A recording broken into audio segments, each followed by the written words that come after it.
Hello my friends, how are you? Today I'm here to show you a new feature of a custom feature I already made. It's basically WooCommerce base.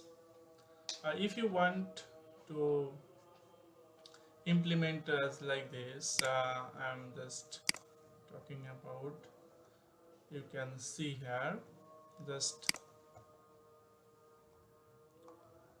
uh, if you go to quick donate, just if you have any variable product in WooCommerce, then you just select of any option, then you can add any amount. Then if you click donate, it will be automatically go the add to cart page. Basically I am using here, it's a uh, funnel kit.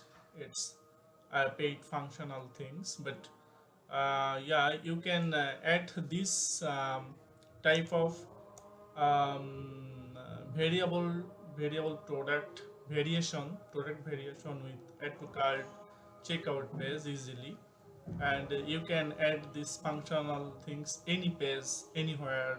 I am creating this with a short code basically, and you will get the whole functional things in my website, the Codemaster IT, and I will align all the code. If you need my service and my this plugin, just sign up and I will provide you. Thank you.